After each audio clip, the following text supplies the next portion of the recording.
ہفتے کی رات تھی، جو پچھلا ہفتہ گزر گیا ہے نا، جس طرح کل ہفتہ آئے گا، یہ بھٹر میں پروگرام تھا. تو پروگرام پہ گئے، وہاں سے مجھے آتے آتے نا تقریباً 12 بج گئے. جب میں گھر آیا نا تو چھوٹا بیٹا میرا، سب سے چھوٹا ابراہیم، بڑا رو رہا تھا. تو ماں اس کو چپ کرانے کے لیے نا وہ ٹہل رہی تھی، اس کمرے سے اس کمرہ، اس کمرے سے اس کمرہ. تو وہ کہتی ہے کہ شاہ کے بعد کی اس کی طبیعت خراب ہے، مسلسل رو رہا ہے. میں نے بڑا چپ کرایا، نہیں کر رہا. تو اس طرح کریں، اس کو کسی ہاسپٹل لے چلتے ہیں. میں نے کہا چلو. عمل خدمت لے گئے. وہ ڈاکٹر نے چیک کیا، اس نے کہا بچے کا گلا خراب ہے، اور جب بھی بچوں کا گلا خراب ہوتا ہے نا، ساتھ پھر ان کے کان میں بھی درد ہوتی ہے. اس کے کان میں درد ہے، اس لیے رو رہا ہے. اس نے وہ دوائی وغیرہ، انجیکشن وغیرہ لگائے، اس کے کان میں ڈراپس بھی ڈالے. لیکن میں نے کہا نہیں، میں آدھا گھنٹہ ویٹ کروں گا. بچے کی جب طبیعت سنبھلے گی نا، میں پھر ہی گھر لے کے جاؤں گا. ہم وہاں بیٹھ گئے. خیر بچے کی طبیعت سنبھل گئی، ہم لے کے نا گھر آ گئے. اب ظاہر ہے بچے کی طبیعت خراب تھی، اس کی ماں نے عشاء کی نماز نہیں پڑھی تھی. میں نے فرض اور سنتیں پڑھ لی تھی، وتر اور نوافل میں نے بھی نہیں پڑھے تھے. وہ بچہ سو گیا، ہم نے اس کو چارپائی پہ لٹایا. آگے میں نے نماز شروع کر دی، میرے پیچھے میرے بیٹے کی ماں نے نماز شروع کر دی.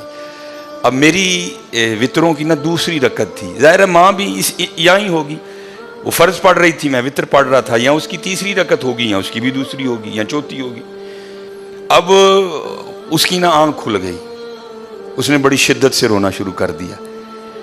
تو ہر مسئلے کی روح سے آپ نماز توڑ سکتے ہیں، کیونکہ وہ چارپائی سے بس گرنے ہی والا تھا. دودھ ابل رہا ہے، بی بی نماز پڑھ رہی ہے، نماز توڑ کے دودھ بچائے.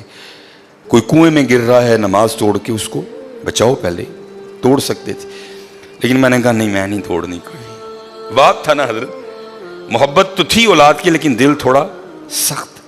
لیکن ادھر کیا تھا؟ ادھر ماں تھی حضرت. اس نے کیا کیا؟ اس نے نماز توڑ کے نا بچے کو جا کے چارپائی سے اٹھا کے سینے سے لگا لیا. اب میں نے وطروں کی تیسری رکعت پڑھی تو میں مصلی پہ بیٹھ کے نا میں رو پڑا. ہائے، نبی علیہ السلام نے کیا فرمایا کہ اللہ جل شانہ بندے سے 70 ماؤں سے بڑھ کے پیار کرتا ہے. یار اگر ایک ماں کی محبت یہ ہے تو پھر اس کی محبت کیا ہوگی؟ اگر ایک ماں کی محبت یہ ہے کہ اس نے نماز توڑ کے بچے کو سینے سے لگا لیا، تو پھر تصور کرو حضرت، جو 70 ماؤں سے بڑھ کے پیار کرتا ہے، اس کی محبت کیا ہوگی؟ لیکن بات پھر وہی ہے حضرت، ہم تو مائل با کرم ہیں، لیکن کیا ہم تو مائل با کرم ہیں، لیکن آگے سے کیا؟ جب یہ وہ بچہ تھا نا، میں نہیں تھی حضرت اس میں.